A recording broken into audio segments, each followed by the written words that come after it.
Good afternoon, leaders. Welcome to another week of the Story Through the Bible content. Um, I want to talk this week about Hebrews and a little bit about the material for this week. The story itself is called Jesus the High Priest. I want to start off right away and share a little bit an experience I had not that long ago going through this material. I think I mentioned it in one of the previous videos, but just to recap,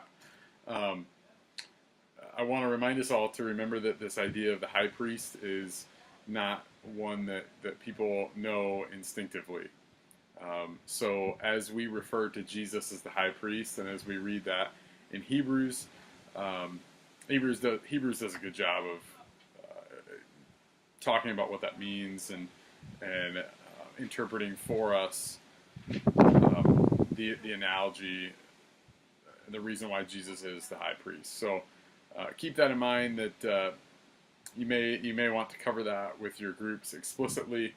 You can gauge understanding, but just wanted to share with you that that's something that I experienced with people not understanding the Old Testament reference to the high priest, and without that understanding, calling Jesus the high priest doesn't really make a lot of sense.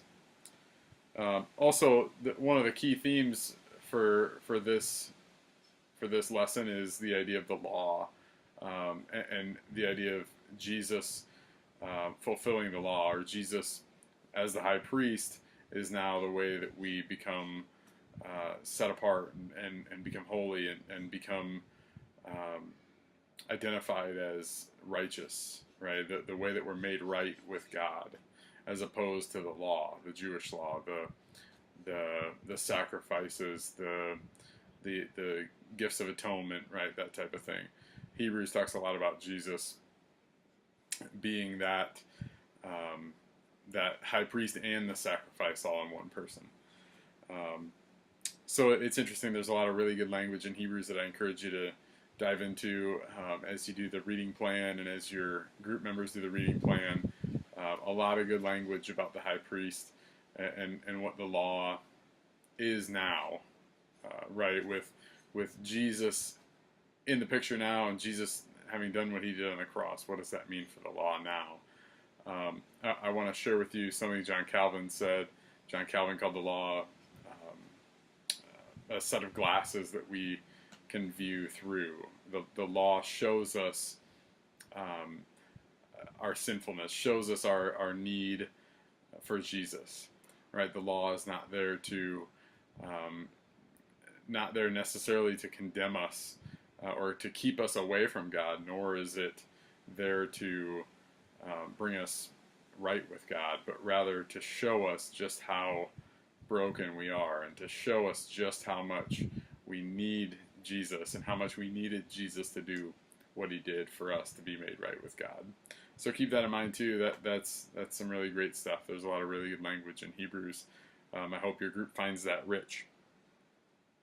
There's also a couple other things I want to touch on in Hebrews around discipleship. So I've mentioned before, I hope that our goal in all of these Story Through the Bible Connect groups is to make disciples. And again, that is to help people trust and follow Jesus more today than yesterday, more this week than last week. How do we help people grow in that? And Hebrews touches on this a little bit.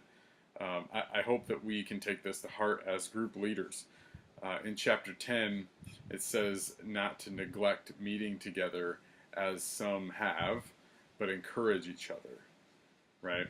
Don't let your meeting time, don't let that time spent together as a small community get pushed aside when life gets busy, or when it gets difficult, or when we start to have conversations that are hard, or when people ask us questions we don't want to answer. Encourage one another. Continue meeting and encourage one another, right? Be there in those times that are challenging. Also, in chapter 3, we read this, chapter 3, verses 13. It says, but exhort one another every day, as long as it is called today, so that none of you may be hardened by the deceitfulness of sin. Right? Discipleship. Exhort one another, encourage one another, help each other grow. And I encourage you as leaders to take this to heart again from a discipleship standpoint, that we're not simply studying the story through the Bible and learning this just for head knowledge, but it's actually sinking down into our heart, into our being, and transforming us. So I encourage you to take those passages into heart this week. Yeah, Hebrews is good stuff. I hope you enjoy as much as I do the little dips back into Psalms that we're getting this week in the reading plan. I love Psalms. They're just so beautiful. Even the lamenting Psalms, I just think they're so beautiful. I hope you enjoy them as much as I do, and I hope you enjoy getting to touch back into them these couple weeks as well. One other quick note, just a housekeeping note. Looking at the calendar, looking at the reading plan, the story content will finish up, it looks like, at the end of July.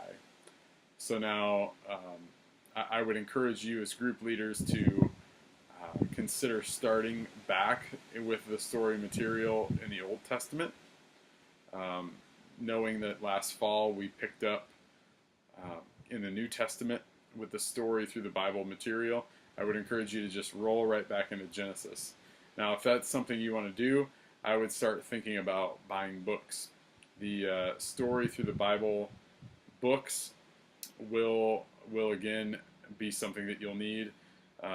There's an Old Testament and a New Testament. I'm assuming you have the New Testament, but not the Old Testament. If you need the Old Testament story through the Bible books, you can obviously get them on Amazon cheap, or if you want to get a hold of Amber at the office, she can order books for your group.